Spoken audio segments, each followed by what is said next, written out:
Assalamualaikum jamaah Majelis Rasulullah. Alhamdulillah dalam waktu dekat ini kita akan merayakan atau memperingati haulnya Syekh Abu Bakar bin Salim, yang mana tepat di sebelah kita sudah hadir bersama saya, yaitu Dewan Syura Majelis Rasulullah Al-Habib Muhsin Al-Hamid.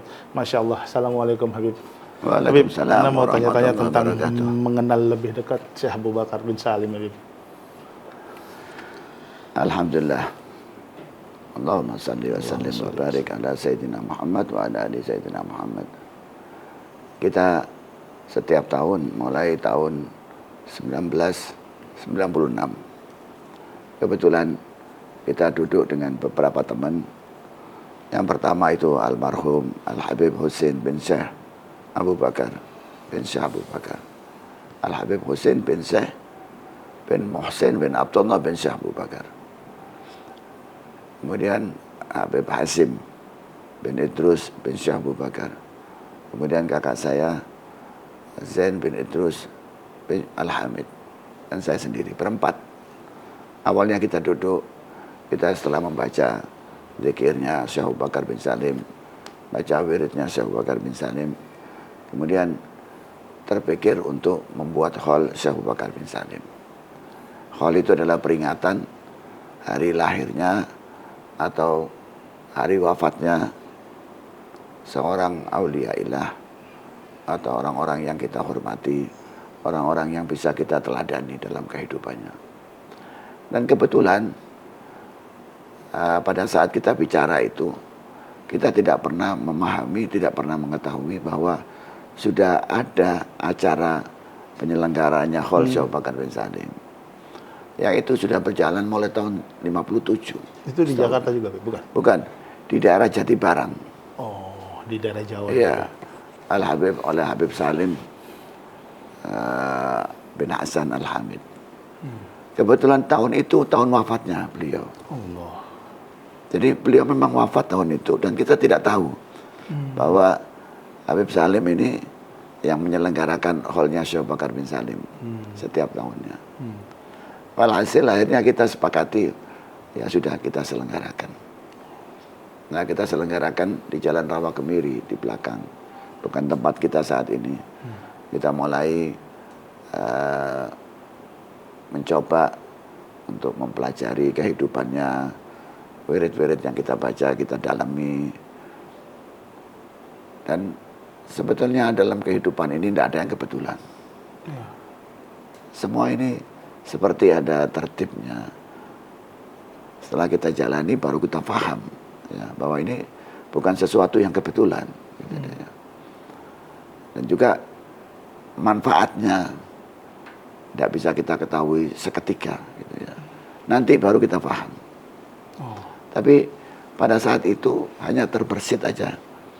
Karena setelah kita membaca manakibnya, riwayat hidupnya dari Syekh Abu Bakar bin Salim ini, kita sebagai orang-orang yang hidup di zaman ini, zaman yang modern dan semakin lama semakin modern, kita perlu untuk meniti kembali ya, kehidupan para wali-wali yang kebetulan karena kita suka baca, terutama Habib Husin almarhum itu, dia punya pondok dan di pondoknya itu rutin membaca aurat-aurat bacaan zikirnya dari Syekh Abu Bakar bin Salim. Pondoknya masih ada di daerah Depok situ. Murid-muridnya masih banyak dan ada anaknya juga yang sekarang juga selalu hadir, terutama yang meneruskan Habib Ali bin Husin. Wah, alhamdulillah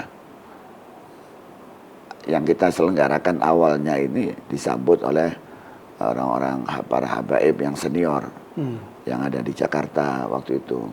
Habib Abdullah Sami Al-Atas, Habib Muhammad bin Husin bin Abdullah Al-Hamid, Habib Syekh Al-Musawa, Habib Saleh Al-Haddad, dan beberapa tokoh-tokoh, Habib Naufal bin Salim bin Ahmad bin Jindan, Habib Abdurrahman bin Muhammad Al-Habsi Kuitang. Mereka mendukung, dan juga almarhum Al-Habib Segaf bin Syekh Abu Bakar.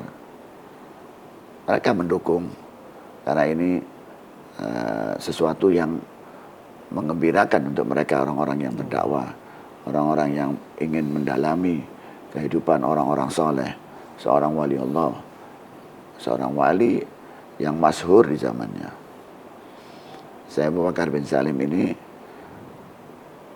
dikenal di zamannya itu bahkan bukan dari Yaman, dari Hadramut yang terpencil, tapi ulama-ulama dari Mesir, dari Maroko, dari Tunisia, dari Irak, dari India memahami. Orang-orang yang terutama ahli tarekat itu mereka mencari dan mereka yang tahu. Nah, dari situ kita memahami ini sebagai pelajaran.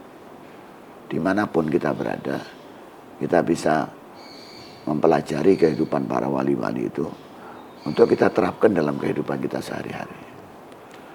Ini yang asal muasalnya kita meneliti itu.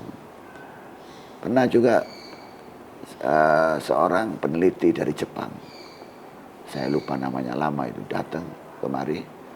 Mereka ingin tahu kenapa kok orang memperingati Syekh Abu Bakar bin Salim di Indonesia, kok bukan di Yaman, kok bukan di Hadramut. Ya. Datang ke saya, dia ingin mengetahui kenapa kok diselenggarakan di sini. Gitu ya. Saya waktu jawabnya, ya saya akan mau jawab kalau jawaban saya ini ada manfaatnya untuk yang peneliti tadi itu. Ya tanya manfaatnya apa? Ya kamu syahadat. Kalau kamu syahadat saya jawab. Tapi kalau cuma untuk meneliti, untuk buat dongeng-dongeng, tidak ada gunanya. Habisin waktu saya bilang. Ya ini ya nggak terjadi dialog rinci. Tapi ya saya sampaikan, ya kalau kamu mau belajar, saya kasih tahu. Tapi artinya sempat ada penelitian nih, Beb. Dia cuma mau riset aja. Ini mau meneliti untuk penelitiannya dia sendiri aja. Tapi memang kan hidayah. Orang masuk Islam kan hidayah. Tidak bisa dipaksakan dan tidak bisa disuruh. Itu dari Allah. Nah, kita yang dapat hidayah ini yang harus menjaganya. Itu cuma sekedar singgungan aja juga. Waktu itu juga pernah, waktu kita menyelenggarakan setelah membesar hall ini, tahun 98, kebetulan saya mengundang Habib Umar bin Hafid. Tahun 98, pertama Habib Umar datang ke Indonesia. Kemudian tahun 2003, 2004, pokoknya terjadi peristiwa di New York itu, PTC. Lalu dari keluarga orang-orang yang mengalami musibah itu datang ke Indonesia. Kebetulan seorang wanita yang nganter itu dubes Indonesia di Qatar. Oh, di Qatar. Bapak Abdul Wahid, ya, Dr. Abdul Wahid. Ini perempuan dari Amerika ingin tahu, melihat Islam itu bagaimana. Dan mereka milih Indonesia. Nah, kebetulan datang ke rumah sini. Pas lagi acara haul. Pas ada acara haul. Kemudian dia melihat Habib Umar sedang duduk dengan murid-muridnya di gedung Dalail itu. Nah, dia tertarik ingin mewawancara Habib Umar. Nah, kemudian dia melihat perempuan-perempuan yang lagi masak untuk menyiapkan buat tamu-tamu itu. Ini nggak terpikir dalam dia itu. Beda dengan apa yang terjadi di bayangan mereka, bagaimana Islam itu radikal dan sebagainya. Kok ada Islam seperti ini? Ya. Kemudian Habib Umar selesai ngajar, saya beritahu Habib ini ada orang perempuan dari keluarganya yang mengalami musibah di WTC, ingin wawancara Habib Umar. Apa bersedia? Saya bilang, oke, ya bersedia. Cuma suruh pakai kerudung. Karena perempuan. Tetap. Kemudian duduk bersama Habib Umar dengan kita semuanya. Dialog Habib Umar, tanya beberapa itu, terjemahkan. Sampai dia undang Habib Umar ke Amerika. Dan waktu Habib Umar ke Amerika dicari itu perempuan untuk lanjut. Maksudnya begini, kita menyelenggarakan acara-acara semacam ini sebetulnya menampakkan silaturahim. Bahwa Islam itu seperti ini loh. Yang sejuk, yang dingin. Mereka itu hanya memikirkan manfaat kehidupan untuk alam berikutnya. Bukan dunia saja. Nah, kebetulan Syekh Abu Bakar bin Salim ini pakarnya di situ. Salah satu pakar orang yang sudah sampai dalam kehidupannya itu. Bahwa apapun yang dia lihat. Dalam riwayatnya itu beliau mengarang satu kitab umur 17 tahun. Umur 17 tahun sudah ngarang kitab. Yang menarik dari kitab itu bahwa beliau mengatakan, saya tidak melihat apapun di sekitar kita ini kecuali saya melihat Allah di situ. Ya Allah. Jadi cara berpikirnya sudah semacam itu. 17 melihat tahun. Sesuatu ini ada penciptanya, ada yang pemiliknya, ada yang ngurusi, gitu ya. Sehingga memang sudah terlatih untuk mendekat kepada yang maha mencipta, yang maha penguasa. Nah, kebetulan Al-Quran yang kita pakai sebagai pegangan, itu Allah memberikan pandangan, teguran. Kalau menegur Allah itu diberitahu dulu. Ada langit, ada bintang, matahari, gunung, lautan. Baru Allah mengingatkan manusia itu, betapa kecilnya manusia ini. Baru ditegur. Nah, ini orang-orang itu, mereka mempelajari itu. Sehingga mereka melihat bahwa semua ini ada yang mencipta, ada yang mengurusi. Tidak ada yang sia-sia. Kalau daun yang gugur, sehelai daun yang gugur, itu tercatat menurut Al-Quran. Apalagi kehidupan manusia. Nah, itu orang-orang soleh itu, para wali-wali itu mendalami itu. Kalau daun yang gugur aja dicatat oleh Allah, dipelajari, maka mereka takut dalam pergerakan hidupnya itu. Makanya ulama itu disebut orang yang paling takut kepada Allah. Dia belajar ilmu apa saja sebetulnya. Ilmu zahir, ilmu batin, apa saja. Tapi ada ketakutan apa tidak? Ketakutan dalam arti kekaguman. Memahami Allah. Takut akan berbuat sesuatu yang di luar rencananya Allah. Nah, ini orang-orang soleh itu seperti itu. Dan orang-orang semacam itu seperti lautan. Seperti lautan. Artinya nggak pernah berhenti kita menggali apa yang disampaikan. Setiap kita mempelajari kehidupan mereka, kita akan menemukan hal-hal yang baru. Semakin mencari tahu. Seperti laut, gitu ya. Apalagi Nabi Muhammad SAW. Nggak bisa kita bayangkan. Karena wali-walinya Allah ini hanya menunjukkan bahwa syariat, ajaran yang diturunkan oleh Allah melalui Nabi Muhammad ini adalah satu-satunya ajaran yang paling sempurna. Jadi kita mempelajari itu, sebetulnya kita kembali kepada Rasulullah. Siapapun ulama-ulama yang kita dalami hidupnya, yang kita teladani, tapi tidak membawa kita kepada Rasulullah, ya berarti ya kita mesti mengulangi lagi pelajaran kita. Nah, itu mungkin intinya kenapa kita setiap tahun menyelenggarakan haul, kemudian kita mengumpulkan umat. Dan yang luar biasa itu, waktu kita pertama kali buat, saya masih ingat paman saya Habib Muhammad bin Hussein mengingatkan, hati-hati, kamu ini menyelenggarakan peringatan haul seorang wali besar. Apakah siap? Waktu itu udah diperingati sama paman. Iya, dikasih tahu yang hadir. Apakah siap? Saya cuma mengatakan, ya terserah yang kita holi. Saya yakin kalau ini orang besar, dia akan bantu saya. Mohon maaf, ini kata-kata siapnya ini dari segi apa nih? Semuanya. Oh, semuanya. Kesiapan penyelenggaraannya, kesiapan kitanya gitu ya. Dia sudah mengingatkan. Itu nanti Kalau dulu tuh pertama kita menyelenggarakan cuman 2 rumah sama di depan rumahnya penuh.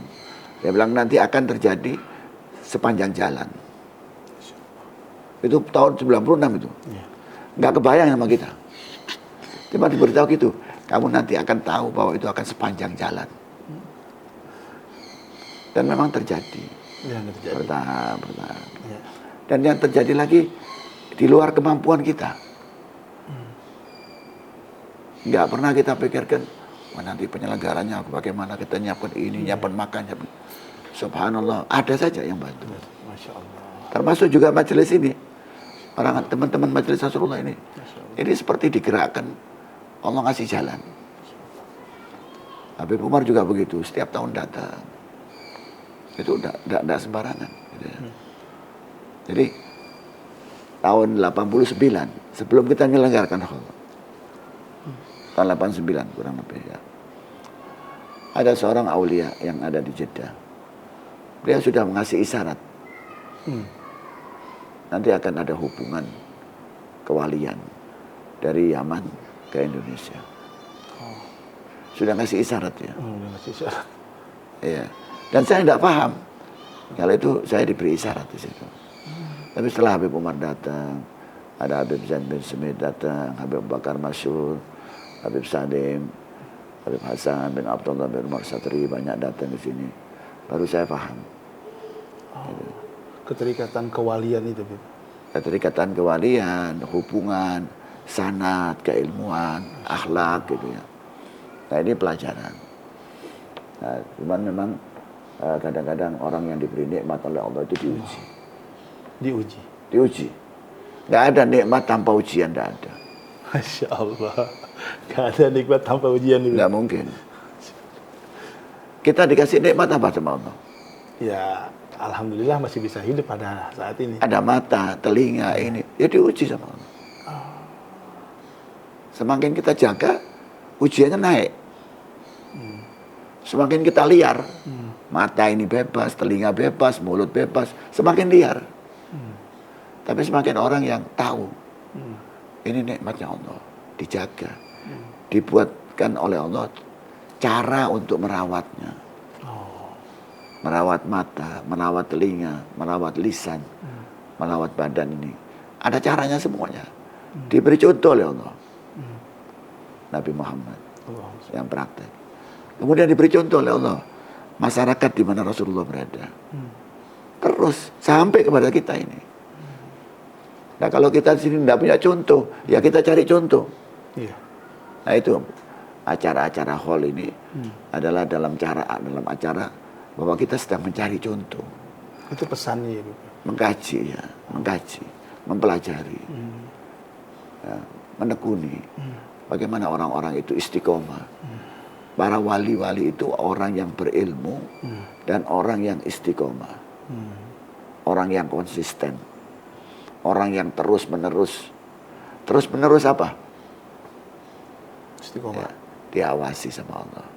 Dia tahu diawasi. Sehingga dia paling takut. Seperti orang kita sekarang ada CCTV. Kita diawasi CCTV. Kita di mall-mall itu atau mungkin di toko-toko atau di jalan ditulis CCTV. Orang akan hati-hati. CCTV kita apa? Allah. Al-Quran. Rasulullah hadisnya. Lalu kita menekuni, mempelajari. Ya. Nah itu kira-kira begitu. Masya Allah. Bib, Afwan Bib, dari tahun 96 pertama kali Habib bikin haul Syekh Abu Bakar bin Salim sampai pada tahun hari ini 2024, dan mungkin mohon maaf dengan berkembangnya jamaah yang mungkin dari puluhan, ratusan, ribuan, dan mohon maaf untuk tahun-tahun ini nggak terhitung, bahkan Nabi bilang mungkin hanya 2 rumah, sekarang sampai ujung-ujung jalan sudah ikut merayakan. Seperti apa sih Bib sosok Syekh Abu Bakar bin Salim di mata Habib Muhsin sendiri, Bib? Waduh, sulit ya menggambarkannya gitu ya. Tapi memang begini ya, kan kita itu begitu kita menyintai sesuatu, kita ingin mendalami yang kita cintai. Ya, saya menyintai beliau itu sejak kecil. Saya sudah mendengar siapa beliau itu. Gitu ya. Tapi saya belum paham siapa ini. Belum sampai mendalami cara hidupnya, doa-doanya. Paling kita baca doanya saja. Iya. Kita baru kenal beliau dari doa-doa yang kita baca mulai kecil. Karena doa-doa itu kan ada doa turunan ya. Dari kakek saya, ayah saya terus turun menurun.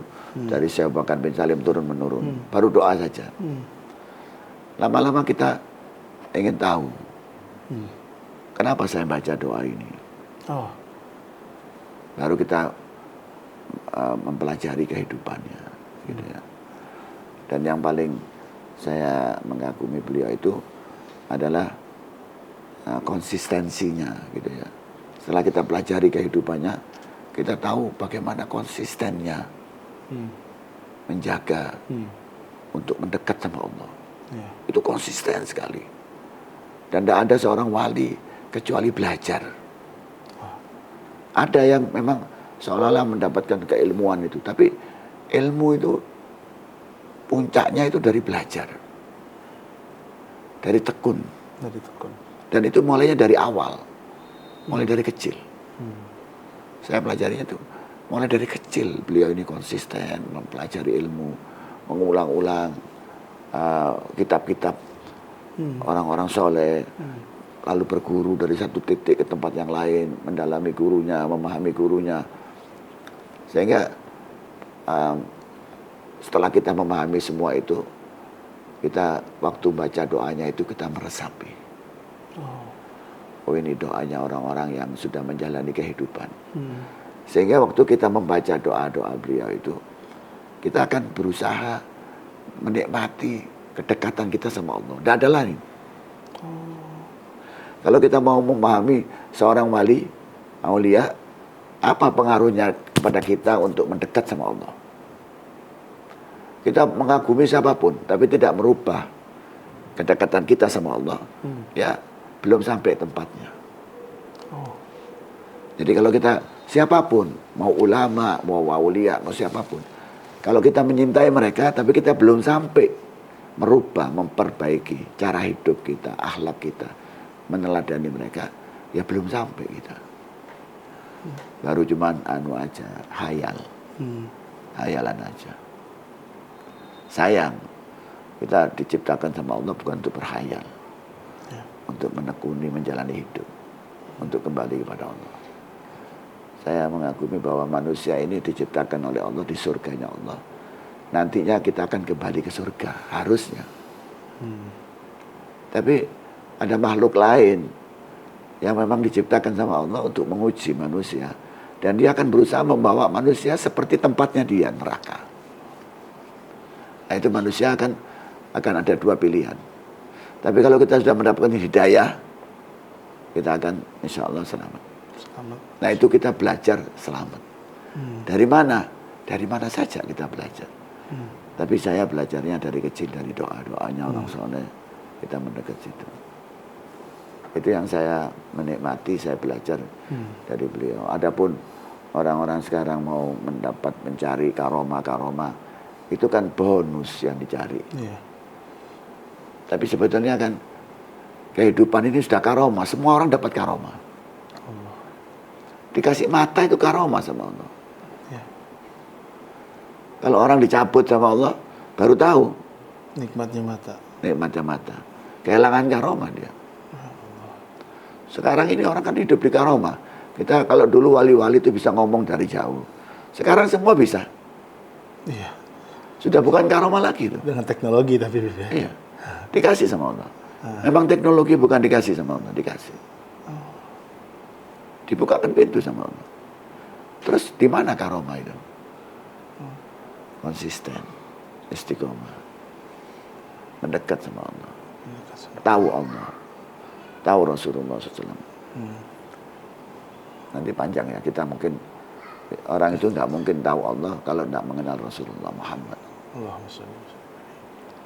Kalau mau mengenal Rasulullah, mengenal wali-walinya, baru kita tahu. Ya.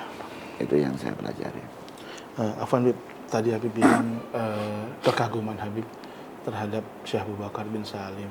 Dengan umur 17 sudah bisa bikin kitab, dengan kekagumannya, dengan mahakaryanya Allah terhadap alam semesta ini. Ana punya pertanyaan pribadi buat Habib Muhsin. Amalan apa sih Bib yang kira-kira Habib senangi dari kekaromahannya Syekh Abu Bakar bin Salim? Karena kan kalau kita ditanya karomahnya Abu Bakar bin Salim banyak banget, tapi kira-kira paling yang satu sampai sekarang salah satu amalan Syekh Abu Bakar bin Salim yang kita tidak pernah putus ya. Dalam setiap sholat, ba'da sholat, terutama subuh sama maghrib, kita baca wirid pendeknya Syekh Abu Bakar bin Salim, wirid Sohir namanya. Kemudian satu hari satu kali, paling tidak kita baca wiridul kabir. Wiridul kabir itu sering saya ulang-ulang waktu haul. Itu yang dirangkum dari wirid-wiridnya aulia-aulia ilah oleh beliau. Yang itu sudah mencakup seluruh kebutuhan kehidupan kita. Sudah mencakup. Tapi yang wirid Sohir ini ada satu titik di dalam doa itu yang sebetulnya seperti kita itu kalau kita membaca Fatihah. Itu rahasia Al-Quran di surat Fatihah. Wali-wali itu juga begitu. Jadi dia waktu mengarang doa, merangkum doa, itu ada titik-titik yang yang inti daripada doa itu sendiri. Di antara doanya Syekh Abu Bakar bin Salim yang mengagumkan itu ya, minta kepada Allah, ya Allah, hajatku, kebutuhanku, kebutuhanmu, kebutuhanku kepadamu itu sangat besar. Tapi sebetulnya engkau tahu. Gitu. Ya Allah, saya butuh kepadamu. Dan kebutuhanku besar. Tapi engkau tahu. Itu cara sopan santunnya beliau dalam, dan ilmu itu sebetulnya. Mohon kepada Allah ya. Ilmu itu. Bahwa semua ini Allah tahu. Sebetulnya kita nggak minta pun Allah tahu. Tapi beliau minta. Kebutuhan saya itu besar ya Allah. Tapi engkau tahu. Karena orang itu Allah janji orang yang minta akan dikasih. Kayak gitu kan. Allah janji yang minta dikasih. Apa ada yang nggak dikasih? Masya Allah, pasti dikasih. Semua dikasih karena janjinya Allah. Nggak minta pun dikasih itu. Nggak minta dikasih. Pemberian Allah yang paling besar itu apa sebetulnya? Wong kita mau minta, ya Allah saya minta rumah, saya minta mobil, minta anak, minta ini. Walaupun belum ada sudah dikasih. Apa itu? Apa yang dikasih sama Allah? Kenikmatan. Mengenal Allah. Begitu saya minta sama Allah, itu sudah pemberian paling besarnya pemberian. Kok saya minta sama Allah? Itu paling besarnya pemberian. Masya Allah.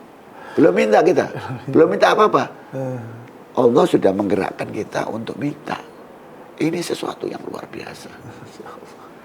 Manusia ini apa dibanding Allah? Kalau kita bisa mau minta sama Allah, artinya kita sudah dikasih ilmu, dikasih pemahaman. Ini sudah pemberian. Tapi manusia itu nggak merasa dikasih itu. Nggak mudeng juga ya. Nah, gitu. Nah, itu Syekh Abu Bakar bin Salim itu puncak doanya itu, ya Allah saya berhajat besar kepadamu. Dan engkau memahami itu. Hajatuna ilaika katsir. Wa anta alimun biha wa basir. Dan engkau tahu dan melihat. Nah itu sudah puncaknya. Saya kalau sholat kadang-kadang saya sujud membaca itu.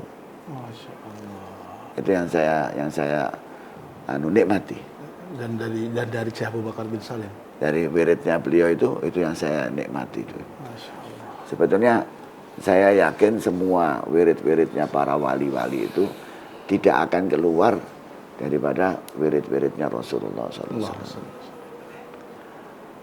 Ada yang tertulis, ada yang teriwayatkan, ada yang teriwayatkannya melalui para wali-walinya Allah itu. Itu keyakinan. Keyakinan. Ada orang yang udah ini saya berpegang sama apa yang ada di hadisnya Rasulullah, ya jalankan. Tapi ada orang yang juga menjalankan itu, juga ada orang yang dapat bimbingan langsung dari Allah melalui ilham, melalui mimpi-mimpi pada Rasulullah dan diberikan ilmu oleh Rasulullah, itu tidak ada batasan. Nah ini yang saya pelajari di situ. Masya Allah. Tergantung keyakinan masing-masing aja. Jamaah Majelis Rasulullah, itu dia tadi sedikit kita mendapatkan informasi tentang sosok Syekh Abu Bakar bin Salim. Jangan kemana-mana, kita akan kupas lagi bersama guru kita. Akan kembali setelah yang satu ini. Assalamualaikum.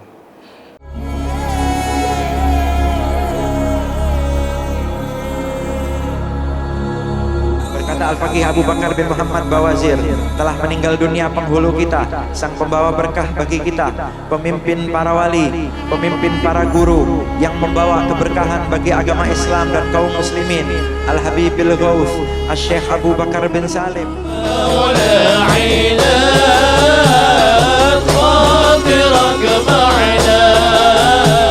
Mudah-mudahan kita semua bisa hijrah dari hal-hal yang dilarang Allah kepada hal-hal yang dicintai Allah, sehingga mudah-mudahan kita semua dicintai Allah. Mudah-mudahan masyarakat Jakarta ini dicintai Allah.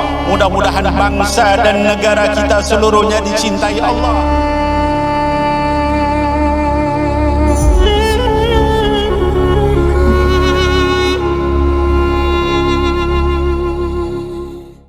Assalamualaikum jamaah Majelis Rasulullah. Alhamdulillah tadi kita ada bincang-bincang dengan guru kita Al-Habib Muhsin Al-Hamid.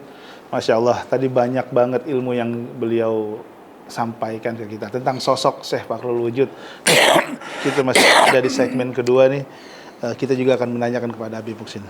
Habib, ada pertanyaan nih Habib. Apa sih yang membuat Syekh Abu Bakar bin Salim mendapat gelar Syekh Fakhrul Wujud? Fakhrul Wujud. Ya. Fakhrul Wujud ya.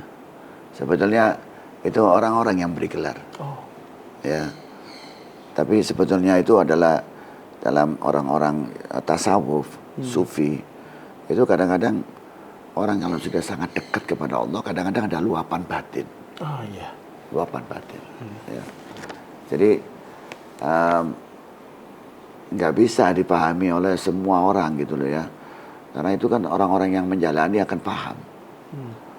Nah, kadang-kadang ucapan-ucapan bukan ramalan ya, tapi ucapan-ucapan dari orang yang dekat sama Allah itu akan terjadi.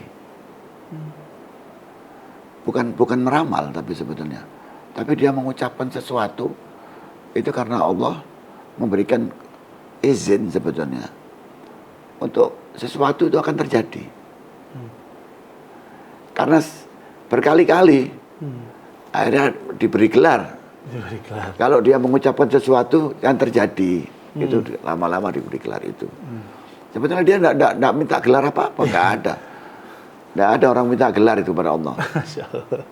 Tapi karena manusia yang kasih gelar itu. Iya. Nah kalau orang yang tidak mengenal beliau, bisa dianggap sesuatu gelar yang berlebihan. Ya, karena orang yang Berlebihan, hulu gitu ya.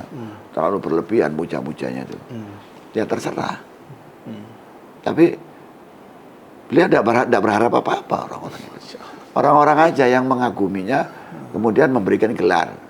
Kemudian semakin lama orang semakin banyak yang, oh iya betul itu, betul gitu. Itu akhirnya jadi pegangan gitu ya. Tapi sebetulnya beliau sendiri tidak berharap dikasih gelar apa-apa, tidak ada. Orang yang dekat sama Allah tidak butuh apa-apa kok. Ya. Sama sekali tidak butuh apa-apa. Jadi itu cuma orang-orang yang beri gelar saja gitu ya. Untuk mengagumi, sebetulnya begitu. Mengagumi aja. Mengagumi sosok Syekh Abu Bakar. Mengagumi ya. Kadang-kadang juga bisa dari muridnya, mungkin juga keturunannya. Ingin mengagumi aja dengan beri gelar-gelar itu. Dan asal-usul gelarnya dari mana saya nggak tahu juga. Cuma sudah identik aja ya. Sudah akhirnya dikenal orang sebagai Fakhrul Wujud. Kalau dia mengatakan sesuatu itu seringkali terjadi. Ya, kadang-kadang kalau orang yang tidak mengenal para wali-walinya Allah, dia lalu akan dibanding-bandingkan. Ya. Wali ini sama wali ini, kemudian dibandingkan sama Rasulullah. Nggak ada yang bisa dibandingkan sama Rasulullah. Nggak mungkin. Ya, jadi para orang memberi gelar itu karena seringnya kejadian lalu diberi gelar. Ya. Kalau dia mengucapkan sesuatu terjadi. Ya sebetulnya kan Allah yang mau, bukan dari orang itu. Para wali itu dia tahu tidak bisa apa-apa. Para wali itu tahu dia nggak bisa apa-apa, ini semua yang Allah. Apapun itu Allah. Bahwa dia semuanya dari Allah. Tapi kalau dia masih merasa saya bisa begini ya belum. Nggak ada itu manusia yang mau begitu. Tapi kalau walinya Allah, ya Allah semuanya. Afwan, kalau ada yang menyebut bahwa Syekh Abu Bakar bin Salim itu disebut Maula Inat, maksudnya apa tuh, Bib? Disebut Maula Inat. Kan beliau itu tinggal di Tarim dulu, kota Tarim, kurang lebih 27 km atau 30 km dari kota Inat. Kemudian beliau hijrah, berdakwah di Inat. Nah, ini laki-laki itu nggak asal jalan, nggak asal keluyuran. Mereka istikharah, juga mendapat petunjuk dari Allah untuk menetap di tempat mana. Kemudian dari Inat beliau berdakwah, ngajar, menyampaikan ilmunya. Sampai Inat itu kota yang kecil yang dikenal. Dari Maroko, dari Mesir, dari mana-mana. Kenal kota kecil itu. Akhirnya menjadi masyhur kota itu. Karena didatangi. Karena didatangi dari mana-mana. Orang datang mencari. Mana Syekh Bakar bin Salim, mau belajar, mau ngambil ilmu, mau ini. Akhirnya datangnya ke Inat. Sehingga dia seolah-olah jadi pemimpinnya kota Inat. Pemimpin keilmuan. Itu, pemimpin keilmuan di Inat. Orang yang terkenal, yang memasyhurkan nama kota Inat. Kota kecil. Kota kecil. Sampai sekarang pun masih kecil kotanya itu. Gitu ya. Tapi karena seperti bumi aja, bumi ini jadi besar di hadapan Allah karena ada nabi-nabi, ada Nabi Adam. Gitu ya. Nah itu seperti itu. Satu titik aja nggak ada bumi ini dia di galaksinya Allah. Tapi karena ada Rasulullah Muhammad SAW. Jadi alam semesta ini seolah-olah sumbernya dari sini. Nah itu juga Maula Inat juga seperti itu. Contoh saja. Kiasan saja gitu ya. Bib, kalau kita bicara rangkaian haul, Habib sudah bikin dari tahun 96. Bahkan tadi Habib bilang di daerah Jawa itu tahun 1957 sudah ada perayaan haul Syekh Abu Bakar bin Salim. Pertanyaannya, apakah yang boleh bikin haul Syekh Abu Bakar bin Salim harus Fam bin Syekh Abu Bakar atau siapa aja boleh? Sebetulnya haul itu kan nggak ada larangan apa-apa ya. Dulu waktu kita buat acara ini, akhirnya orang-orang dari keluarganya yang jauh-jauh, mereka tidak bisa datang. Lalu mereka ingin juga memperingati. Akhirnya buatlah di Palembang. Akhirnya juga buatlah di mana, di Makassar. Akhirnya di daerah Jawa Timur, di Bondowoso pernah buat. Kemudian Banyuwangi, sekarang yang sebetulnya hallnya itu awalnya itu 27 Zulhijjah. Oh, 27 Zulhijjah. Iya, hallnya itu. Tapi karena waktu itu setelah Habib Umar datang, menyesuaikan dengan kedatangan Habib Umar bin Hafid waktunya, akhirnya kita geser sampai Muharram. Nah, sekarang waktunya kita pilih Muharram hari Minggu, akhir bulan Muharram. Kalau beliau sendiri 27 Zulhijjah. Nah, kita biasanya di rumah-rumah setiap 27 Zulhijjah kita buat sendiri. Keluarga kecil-kecil. Dan orang memperingati haul itu bebas. Siapa saja boleh. Tidak ada larangan gitu ya. Cuman karena itu orang-orang yang biasa membaca auratnya, wiridnya, dzikirnya Syekh Bakar bin Salim di keluarga itu mereka buat itu.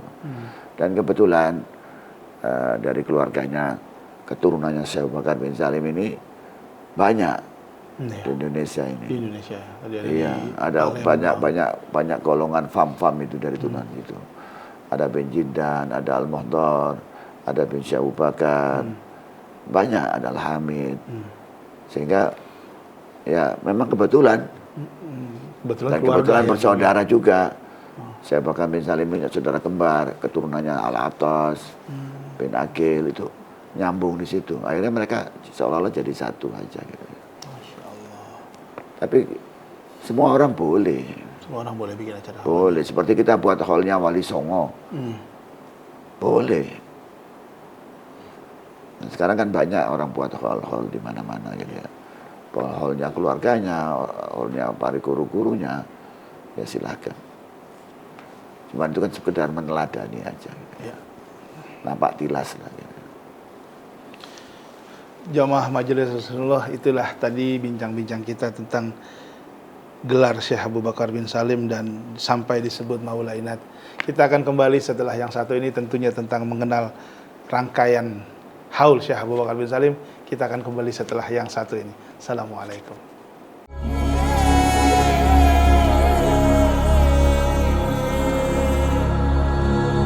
Berkata Al-Faqih Abu Bakar bin Muhammad Bawazir, telah meninggal dunia penghulu kita, sang pembawa berkah bagi kita, pemimpin para wali, pemimpin para guru, yang membawa keberkahan bagi agama Islam dan kaum muslimin, Al-Habibil Ghaus, Asy-Syaikh Abu Bakar bin Salim.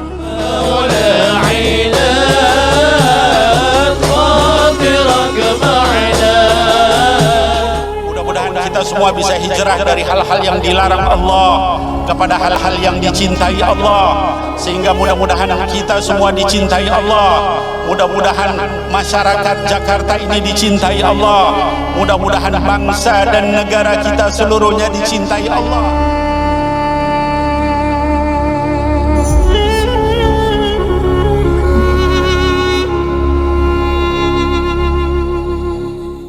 Assalamualaikum jamaah Majelis Rasulullah. Alhamdulillah tiba juga kita di penghujung acara, yaitu kita akan lebih mengambil intisari tentang Syekh Abu Bakar bin Salim, tentunya dari guru kita Al-Habib Muhsin. Habib, kesimpulan apa sih Habib yang bisa diambil dari kisah Syekh Abu Bakar bin Salim? Kesimpulannya untuk pribadi kita masing-masing ini, Habib. Alhamdulillah. Sebetulnya kesimpulan yang kita bisa dalami dari kehidupan Syekh Abu Bakar bin Salim ini adalah yang tadi saya sampaikan. Pertama, istiqomah. Allah. Orang yang istiqomah untuk mendekat kepada Allah. Allah. Kemudian yang bisa kita lakukan, kita memahami cara kita berkomunikasi sama Allah. Allah. Yaitu dalam sholat, dalam mujahadah melawan hawa nafsu. Orang-orang itu tidak bisa mendekat kepada Allah kalau masih ada hawa nafsunya dilepas. Jadi yang kita pelajari ini bagaimana kita mempelajari para wali-wali ini, menghadiri acara-acara semacam ini. Kita sebetulnya mengharapkan barokah. Istilahnya barokah yang bisa dipahami sama awam. Sebetulnya barokah ini sudah kita minta kepada Allah setiap sholat. Tidak ada orang sholat kecuali minta barokah kepada Allah. Ya. Meniru Nabi Muhammad. Allahumma sholli. Ya kan, kita sholat sebelum kita mau salam, Assalamualaikum ayuhan Nabi warahmah wabarakatuh. Kita sebetulnya minta rahmatnya Allah, minta barokahnya Allah. Iya. Kehidupan seperti itu. Setiap saat para wali-wali Syekh Abu Bakar bin Salim ini setiap malam bertahun-tahun datang ke setiap masjid, musola antara kota Inat sampai Tarib untuk sholat di situ. Kemudian mengisi air buat orang yang butuh. Ini terus menerus setiap hari. Ini orang yang kenal Allah itu seperti itu. Bukan buat dirinya, nggak ada manfaatnya buat dirinya. Buat apa jalan ngisi masjid-masjid air di situ, bahkan untuk hewan-hewannya ngisi air untuk hewan supaya bisa minum. Kalau orang nggak mengenal Allah, tidak mungkin. Hanya orang yang mengenal Allah dengan betul, yang konsisten. Nah, ini yang kita harapkan waktu kita hadir di hall itu, kita dapat dari doa-doanya orang-orang. Allah. Orang bisa salah paham, gitu ya. Tapi saya tidak peduli. Tidak peduli begini maksudnya. Orang boleh salah paham apa saja. Yang kita harapkan kan hanya satu dari Allah. Selama niat kita benar, tulus untuk Allah, lalu kita ingin meneladani orang-orang soleh, lalu kita berharap seperti Allah memberikan rahmatnya kepada Nabi Muhammad. Assalamualaikum ayuhan Nabi wa rahmatullah wa barakah. Yang saya pahami bahwa seluruh rahmatnya Allah, seluruh barokah ini sudah dilimpahkan oleh Allah kepada Nabi Muhammad. Kita mendekat melalui itu dalam sholat. Seperti Allah memberi rahmat dan barokah kepada Rasulullah. Udah. Kita hadir apa saja, hadir hall, hadir majelis. Kita harapkan rahmat barokah. Mau tahu barokah? Itu orang yang bisa menikmati hidup itu barokah. Oh, Masya Allah. Kalau orang tidak bisa menikmati hidupnya, tidak punya barokah dia. Dia perbaiki sholatnya. Tidak ada jalan selain memperbaiki sholat. Itu Syekh Abu Bakar bin Salim seperti itu. Dia mendatangi tempat-tempat itu untuk semakin mendekat kepada Allah, berharap rahmatnya Allah, berharap barokah dari Allah. Di setiap tempat. Kenapa dia mendatangi musola-musola itu? Karena ada orang banyak sholat di situ. Ada orang yang dapatkan rahmat di situ. Ada orang dapatkan. Dia masih berharap dapat barokah, dapat rahmat dari orang-orang yang sholat di situ. Dengan cara mengisi tempat airnya. Tempat yang orang-orang sholat di masjid. Itu kan Allah nurunkan rahmat, nurunkan barokah. Orang senilai itu setiap malam masih nyari rahmat, nyari barokah. Kemudian beliau sering datengin tempat yang jauh, ziarah Nabi Allah Hud, Nabinya Allah. Apa yang dicari? Rahmat barokah, tidak lebih dari itu. Apa rahmat barokahnya? Dekat sama Allah, sudah. Tidak lebih daripada itu. Nah ini yang penting yang kita pelajari. Dari kita mendatangi acara-acara ini untuk berharap itu saja dari Allah. Nanti Allah yang ngasih, Allah yang menentukan. Nah bisa kita lebih daripada ketentuannya Allah. Allah yang tahu. Nah cuman pengalaman saya waktu semakin tahun acara ini semakin membesar, kita punya masalah. Bagaimana menertibkan umat ini? Mereka akan berebut. Mereka lupa itu.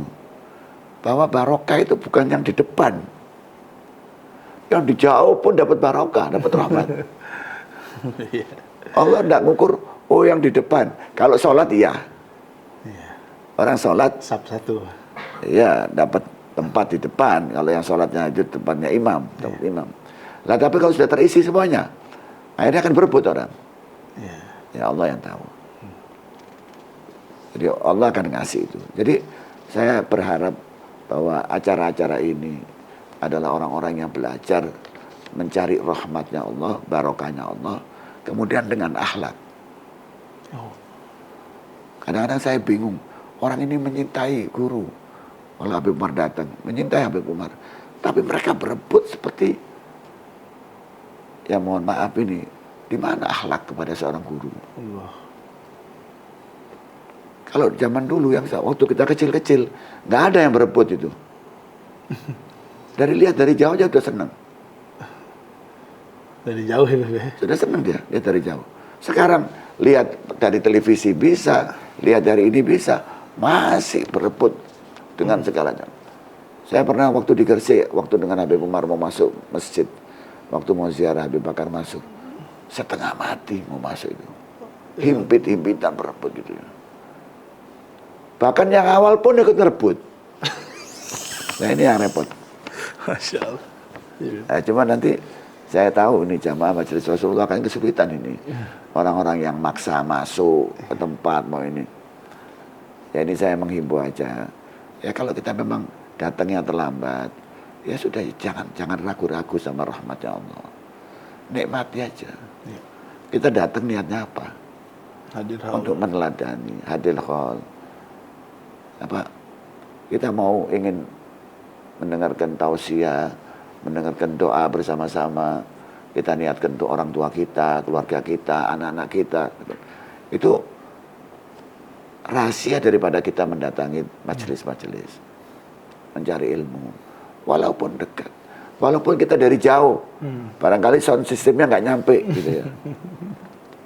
Itu kita melihat orang yang di depan kita, orang depan melihat depan kita, sambung-sambung. Itu ada yang kita tidak tahu. Rasulullah menyampaikan bahwa di antara kita itu tidak ada satu jengkal kecuali ada malaikat di situ. Itu Nabi Muhammad. Tapi kalau kita yakin itu, ya ada malaikat ini sudah kita. Kalau acaranya itu acara musik, yang hadir bukan malaikat. Tapi kalau acaranya acara-acara agama, ada malaikat yang hadir. Dan mereka itu yang menyampaikan. Ikut hadir pada Allah.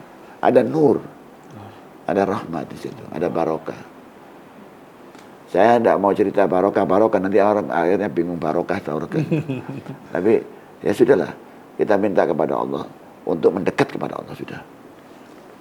Barokah yang paling tinggi itu kita dekat sama Allah, kenal Allah. Udah itu kita cari. Insya Allah orang-orang yang hadir dari majelis Rasulullah, orang yang khidmat, orang yang membantu, orang yang menyampaikan makanan, gitu ya, orang yang nyiapkan minum. Kalau sahabatnya Rasulullah dalam dikisahkan waktu mau wafat, dia butuh minuman, haus.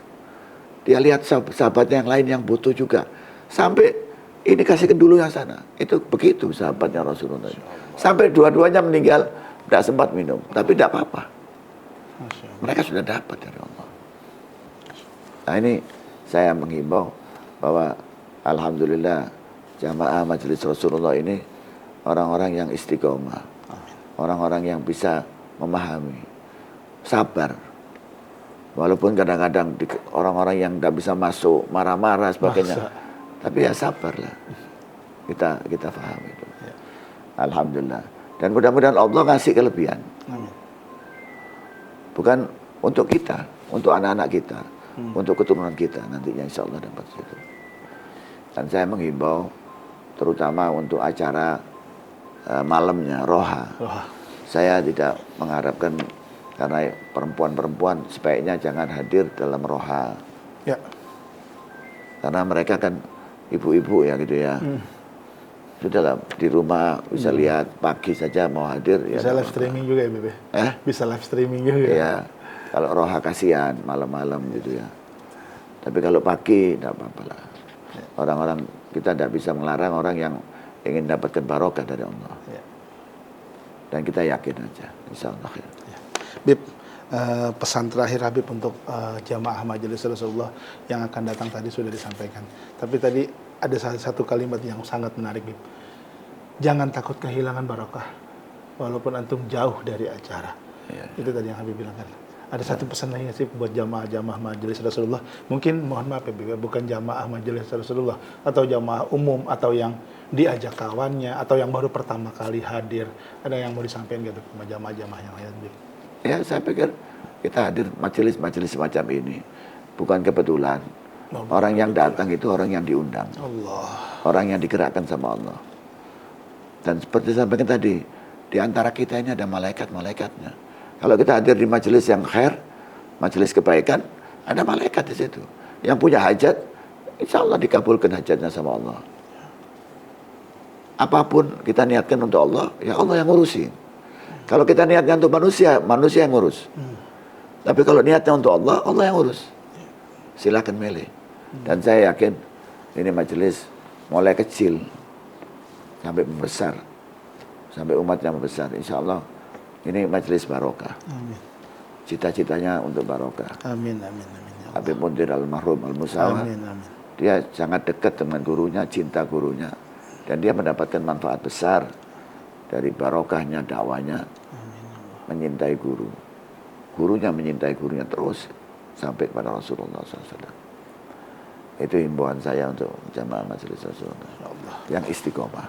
Yang istiqomah. Alhamdulillah. Yang sabar. Alhamdulillah kita sudah tiba di penghujung acara. Mudah-mudahan profil atau manakib singkat tentang Syekh Abu Bakar bin Salim. Dan yang paling penting tadi adalah kalau misalkan antum yang mau hadir, tolong jaga sikap dan pastikan kita semua bawa segala sesuatu itu ilmu. Karena semua yang baik-baik datangnya dari Allah dan kita hanya mengharap ridho, barokah. Dan yang tadi paling penting dari Habib adalah jangan memaksakan kehendak kita serahkan semuanya kepada Allah. Mudah-mudahan ada manfaatnya. Kita akan akhiri, Habib, ada tutup acaranya. Kita akan sekali lagi saya ingatkan untuk hadir di acara Syekh Abu Bakar bin Salim. Nanti di akhir video ini akan ada alamat acara dan tanggal penyelenggaranya. Saya pamit. Wabillahi taufiq wal hidayah. Wassalamualaikum warahmatullahi wabarakatuh. Warahmatullahi wabarakatuh.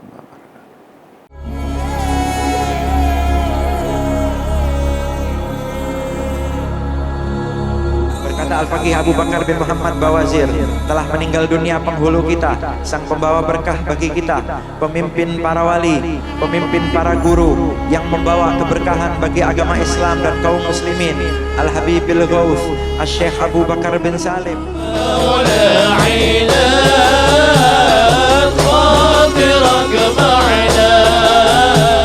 Mudah-mudahan kita semua bisa hijrah dari hal-hal yang dilarang Allah kepada hal-hal yang dicintai Allah, sehingga mudah-mudahan kita semua dicintai Allah. Mudah-mudahan masyarakat Jakarta ini dicintai Allah. Mudah-mudahan bangsa dan negara kita seluruhnya dicintai Allah.